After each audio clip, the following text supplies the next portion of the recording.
जोड़ा गया है। ये टीएसपी क्षेत्र में शेड्यूल 5 लागू होता है और इसको लागू कराने का काम अगर किसी ने किया तो हमारे पूर्व मुख्यमंत्री भेरू सिंह जी शेखावत ने लागू किया। भेरू सिंह जी शेखावत ने देखा जी ट्राइबल जहां 80% ट्राइबल है, जहां 90% ट्राइबल है, जहां 95% ट्राइबल है, वहां भी सरपंच कोई बनता है जैसा कि कोई राशन का दुकानदार बनता है, कोई दुकान करने वाला एक आदमी है वो अकेला बन जाता था। तो 1995 में पहली बार इस क्षेत्र में शेड्यूल 5 में आरक्षण लागू करके आदिवासी भाइयों को सरपंच बनने का, आदिवासी भाइयों को प्रधान बनने का, आदिवासी भाइयों को जिला प्रमुख बनने का अगर कानून लागू किया तो भारतीय जनता पार्टी ने लागू किया। आज ऋषभदेव है, आज मेरे सलूम्बर में सेरिया है, ऐसे बड़े बड़े गांव है। ऐसा जहां जो आबादी है उसमें 90% आबादी जनरल क्लास की है, सामान्य वर्ग की है। लेकिन चौकीदार का काम क्या होता है? अपने यहाँ चौकीदार जब से बनाते हैं अपने बाप दादा कि चौकीदार रात को सुरक्षा करेगा, अपन आराम से सोएंगे। गांव में चौकीदार रहता था किस काम के लिए रहते थे? ये पुलिस वाला रहता किसके लिए रहता है? इसी के लिए रखते हैं ना। ये फौज क्यों रखते हैं? ये जगह का हम सोएंगे इसलिए रखता है ना। ये चोर है, चोर है। ये चोर क्यों है? क्योंकि इसने 50-60 साल का अनुभव है कि मेरे बाप दादा सब इसी लाइन में दिया, तो उनको चौकीदार का काम पर कट मारने का काम ही करते थे, इसलिए सारे के सारे दागी है। इसलिए वो अपनी जमात को गाली दे रहा है, हमको नहीं दे रहा है। मतलब ये जो चौकीदार चोर जो समझ में आया ना, तुझे आ गया होगा, कोई घास खा गया होगा, कोई शक्कर खाया होगा, किसी ने सीमेंट खाया होगा, किसी ने टेलीफोन के तार खाए होंगे, कोई कोफोर्स में फंसा होगा, कोई जेल जाके आ गया होगा, कोई पेरोल पे होगा, कोई छुट्टी में होगा, कोई जाने की तैयारी में होगा। इस कारण से चला चोर चोर क्या बोलता है, क्या बोलता है भले आदमी।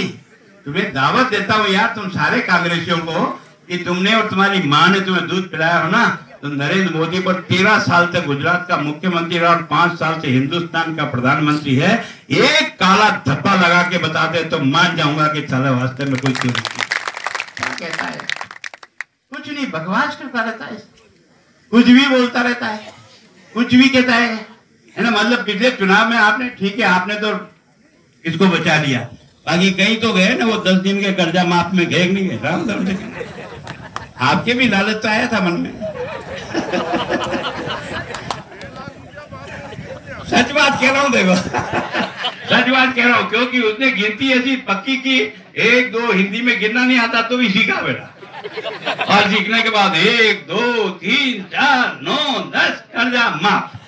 सब लोगों से मजा आ गया यार, 10 दिन में कर्जा माफ, इससे बढ़िया और क्या अदालत दो, एक चूक दिया इसको यार, और क्या है अगर कर्जा। तो कई लोगों ने बल मंसाज में देखा है ना। अब आप 10 दिन की जगह 105 दिन हो गया ना। राम धर्म से यार, आप में से जितने किसान यहाँ बैठे हो, किसी के खाते में पैसे आया हो तो हाथ खड़ा कर दो यार, ईमानदारी से। तो कहने तुम्हें राठौड़ तो कहने, अगर एक आदमी के भी खाते में पैसा आया, लेकिन रोज क्या कर रहा है? मोटे मोटे पोस्टर लगा रहा है। आपने पढ़ा होगा ना, 30 नवंबर गणेश जी को मनाने गया, मैंने गणेश जी की पूजा की, मैंने हनुमान जी की पूजा की, मैंने कल्ला जी राठौड़ की पूजा करी, मैंने माता जी को पूजा। हम हिंदू है, कौन कहता है हिंदू नहीं है? लेकिन ये गुमराह करते हैं कि हम हिंदू नहीं है, हम पूजा नहीं करेंगे। ऐसे जो लोग हैं ये कम्युनिस्ट लोग हैं। लेकिन धीरे धीरे ये जो क्षेत्र में अराजकता पैदा करने के लिए इस तरह की बातें करते हैं, आप सब लोगों से मेरा करबद्ध निवेदन है, जिस तरह से हमारे महाराज आदरणीय गोपीचंद जी मीणा को आपने जिता के राजस्थान की विधानसभा में भेजा, उससे डबल मतों से देश के प्रधानमंत्री जी को फिर से प्रधानमंत्री बनाना है, तो भारतीय जनता पार्टी के कमल के फूल पे बटन 29 तारीख को आपको भारी से भारी संख्या में बटन दबाकर विजय बनाने का मैं आपसे अपील करता हूं, निवेदन करता हूं। आगे कुछ नहीं कहते। इसका मतलब धक धक तो कर रहा है, नहीं कर रहा है? सरकार बनाएगा, काहे का बनाएगा? कहाँ से सरकार बनाएगा रे? थोड़े बहुत समझा यार। उत्तर प्रदेश में तुझे कोई घास डाल नहीं रहा, बिहार में डाल नहीं रहा, महाराष्ट्र में डाल नहीं रहा, तुझे बंगाल में कोई डाल नहीं रहा, उड़ीसा में कोई डाल नहीं रहा, आंध्र प्रदेश में कोई डाल नहीं रहा, तमिलनाडु में कोई डाल नहीं रहा। भूल भैया सरकार आएगी कहाँ से? क्यों मूर्ख बनाता रहे? 72,000 रुपये दूंगा, जिंदगी भर तेरे बाप दादाओं ने एक पैसा नहीं दिया थे, अब रातों रात ये क्या हो गया रे? क्या हो गया ये? 72 साल तक साला तुमने राज किया रे कांग्रेस के लोगों, तुमने झोंका, केवल जनता को मूर्ख बनाने का काम किया। आपको अभी भी याद हो 71 का चुनाव में इंदिरा गांधी आई है, नई रोशनी लाएगी, 14 बैंकों का राष्ट्रीयकरण हुआ, राजाओं का परिवर्तन समाप्त किया और ये कहा कि ये सब पासा गरीबों में, गरीबी चली गई ना? नहीं, केवल नारा था, धोखा था।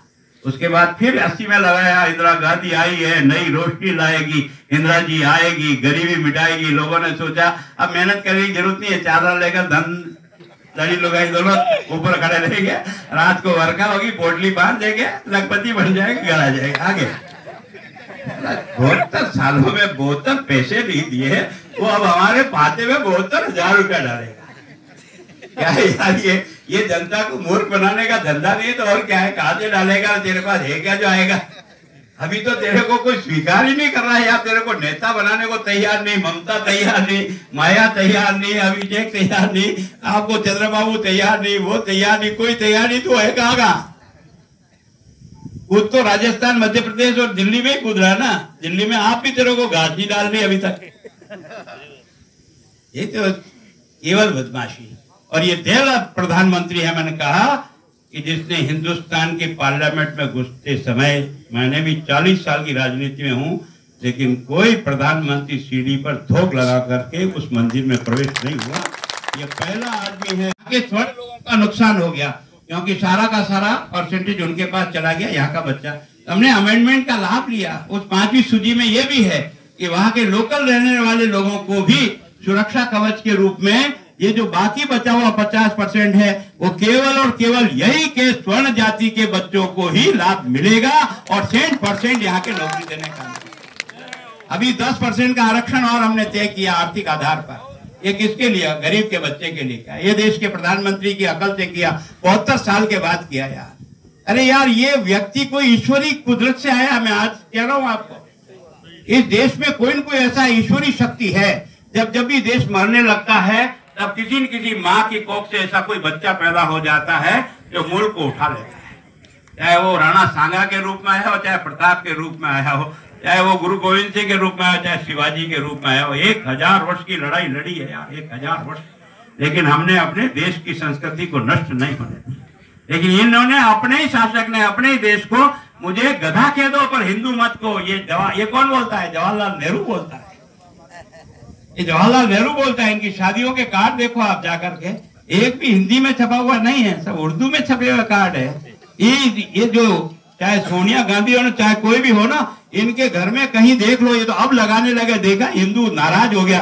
पहले सोचा हिंदू को गाली देने से वोट मिलता है, इसलिए वोट लेकर के राज करते रहे। अब लगता है हिंदू समझदार हो गया यार, केवल हमको गाली देने से वोट नहीं मिलेगा, इसलिए अब ये जाकर धोख लगने लगे हैं भगवान के दरने। ये भगवान को धोख नहीं लग रहे, अपने भाग्य को धोख लग रहे बावड़े। यार दुर्भाग्य यार, देश है, राजनीति अपने को नहीं भेजा यार। भगवान ने अकल दी है, दिमाग से कुछ करने के लिए भेजा है। इतना मन बना करके, इतना अपना पूरी ताकत जोड़ करके इस बात का चुनाव ये हिंदुस्तान के तकदीर को फैसला करेगा, ये हिंदुस्तान के राष्ट्रवाद का फैसला करेगा, ये हिंदुस्तान के अस्तित्व का फैसला करेगा। इस कारण से आप सब लोग पूरी ताकत से लग करके इस काम को उठाए और 8 तारीख को जो ये फार्म भरेंगे, और इनकी तरफ से अगर इनके आने में देर, विधानसभा के सांसद रहे थे, वो इस एरिया में कभी आए नहीं। दोड़ा आसपुर एरिया में तो यहाँ पे अधिक जनसंख्या और मताधिकार है जो काफ़ी नाराज है, तो इस बारे में कैसे उनको समझाओगे?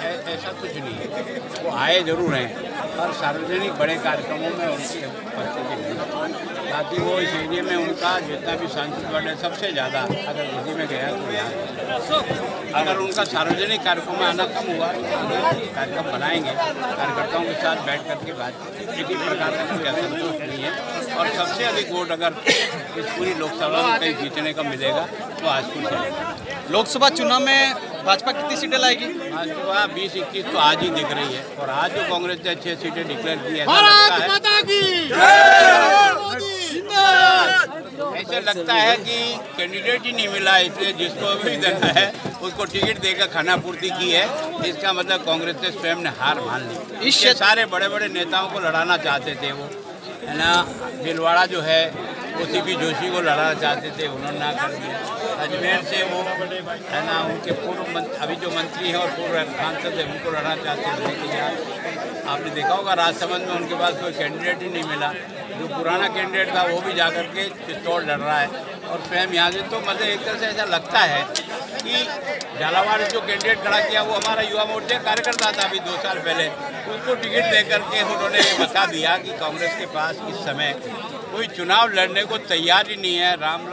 रामपाल जो है वो चुनाव लड़ने को नहीं, जबरदस्ती पकड़ाया है। इसका मतलब ये कांग्रेस ने मन से हार स्वीकार कर। इस क्षेत्र में बीटीपी का भी दबदबा रहा है। आसपुर विधानसभा में सेकंड नंबर पर पोजीशन पर रही बीटीपी, तो लोकसभा चुनाव में कितना प्रभाव रहेगा? ऐसा कुछ प्रभाव नहीं, कारण क्या पिछली बार अचानक एकदम खड़ी हुई तो उसको ठीक तरह से समझा भी नहीं पाए उन्हें। कारण ये कि जो बीटीपी जीती किसके लिए, वो कांग्रेस की गोद में जाकर के बैठ जाए मुख्यमंत्री जी और फिर अपने नौजवानों से कहे हम बीटीपी दो। वो जो 5 शेड्यूल को जिसको कह रहे हैं, अगर वो ठीक तरह से पढ़े नहीं तो पढ़ लेना चाहिए। 5 शेड्यूल का लाभ अगर पहली बार जनप्रतिनिधि में सरपंच से लेकर प्रधान और जिला प्रमुख किसी ने दिया तो भैरव सिंह शेखावत ने दिया।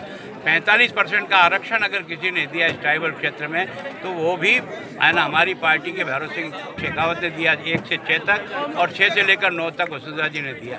तो इस क्षेत्र में जो भी 5 शेड्यूल वो कह रहे हैं वो 5 शेड्यूल पढ़ के आ जाए।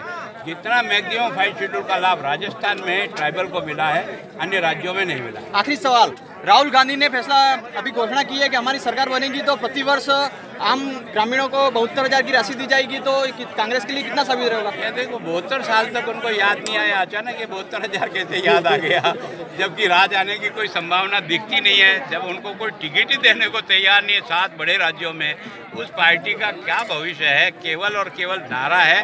तो वैसे ही साबित होगा जब 10 दिन में कर्जा माफ करने वाला झूठ साबित हुआ और जनता ने उस झूठ को देख लिया, वैसा ही जनता इसके बारे में मानती है कि ये केवल चुनावी स्टंट है। सर, एक केंद्र सरकार ने 10% आरक्षण सवर्णों के लिए लागू किया है, जिसको राजस्थान सरकार ने अभी तक लागू नहीं किया। राजस्थान सरकार ने नोटिफिकेशन तो निकाल दिया 13 मार्च को, जब हमने विधानसभा में इस विषय को उठाया तो उन्होंने घोषणा की, निकाल भी दिया। लेकिन जो सर्टिफिकेट बच्चों के बनने थे वो अभी तक नहीं बने हैं। इसके कारण से इस वर्ष की होने वाली राजस्थान की भर्ती में उन बच्चों को लाभ नहीं मिलेगा। इस साल के होने वाले एडमिशन में उन बच्चों को वंचित रह जाएंगे।